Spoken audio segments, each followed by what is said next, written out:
So you're thinking of running a marathon, a good place to start is your gear. Because if you have bad gear, you're not going to make it past the first couple of weeks of training. If you're going to be sore, bad shoes, or not wearing braces or stuff like that, and ultimately you'll end up quitting.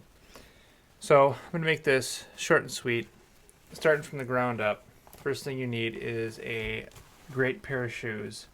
Don't look at the price tag, just go to the shoe store and check them out.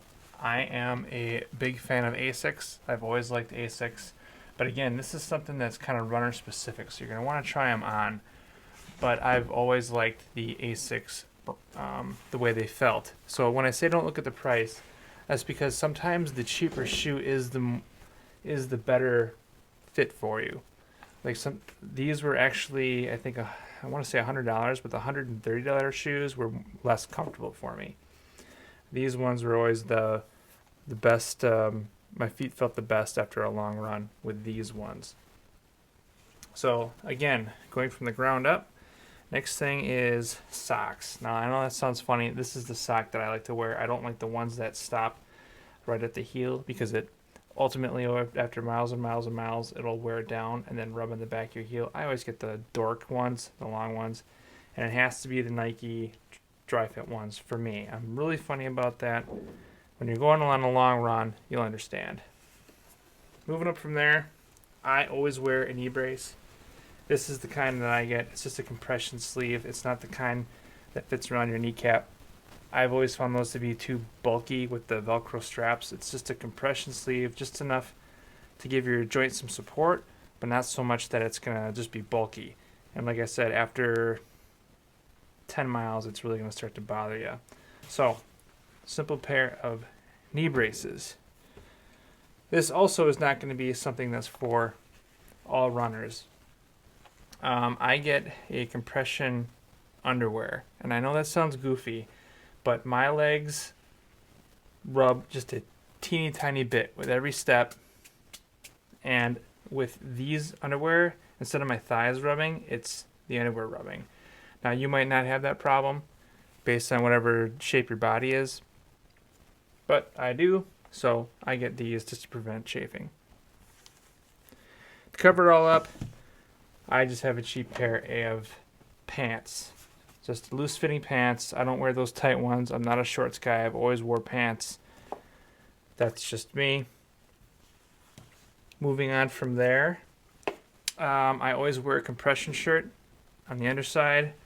Same reason with the compression shorts underneath the pants. Chafing. After 20 miles, that t-shirt rubbing against your wet skin is going to start to chafe, and the compression shirt helps with that on all of your sensitive bits. And then over that, I wear just a regular exercise shirt, a moisture wicking one. This so happens to be the kind that I like. I'll post a link in the description. I am kind of picky, having done a few marathons. That's basically what I wear when I go running. And then on top of that, I always have a hat. It's always that hat. Very funny about my hats. Also, moisture wicking, just a regular Under Armour hat. And then in training, I always wear a Apple Watch. It doesn't have to be an Apple Watch, but definitely a heart rate monitor of some kind. This just so happens to be my favorite. But you get what you want. I'd suggest at least, it doesn't even have to be a new one. I think this is the Apple II. Yep, Series 2, which is waterproof. That's important because you're going to be sweating a lot on all of your training. And then so after you do your run, I always ice my joints. Because you're going to be going on very long runs. This bag, you put these ice packs, go in the bag, and they get tossed in your freezer. And these are basically like a knee brace that you wear after your run, just to keep it iced, keep any kind of swelling down. Just something simple like that is going to help any inflammation. Recovery is going to be faster. And get you back on the road or treadmill, depending on what you like, quicker.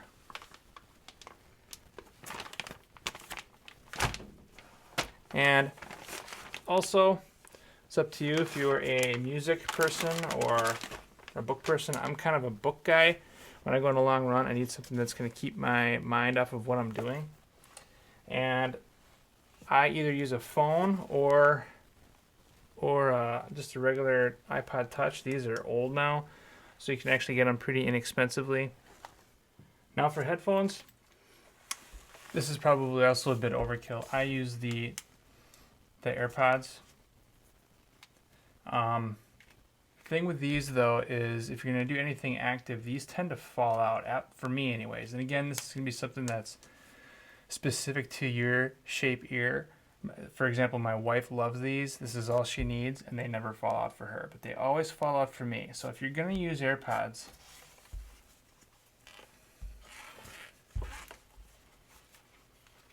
I have these guys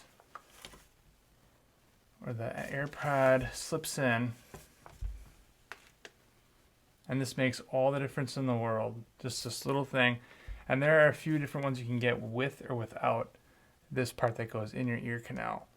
But this is the one that I wear. It stays in and it isolates the sound just a tiny bit. So it's like any other earbud. And then this little piece on here sits inside of my ear, and that'll keep it in no matter how active I am.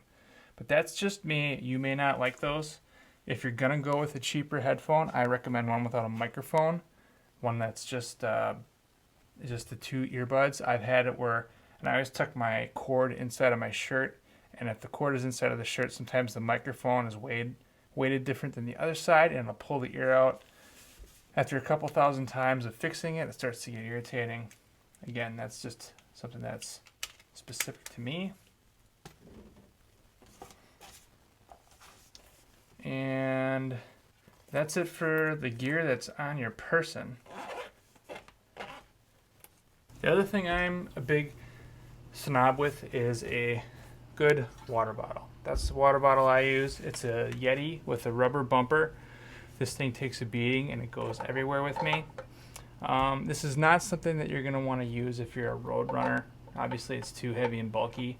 I primarily run on the treadmill, which is another piece of equipment that I have, which you may or not have access to. There's nothing wrong with using the road, but just the convenience for me. I have a very sturdy Sole treadmill, which I knew a guy that serviced treadmills, and he always said that the soles have no whistles and bells, but are extremely tough. Whereas if you get something like a Nordic Track, they have all the whistles and bells and break all the time. So I just have a sturdy, accurate treadmill that can take a beating, go on long runs. Another thing to consider if you're going to get into marathons is also to look into some good joint supplements. The only one that I typically take is glucosamine. This is just a joint supplement which has glucosamine in it. But if you're going to be running that many miles through the training schedule, take care of your joints. And that's what I use. Let me know what you guys think in the comments below, and I'll talk to you next time.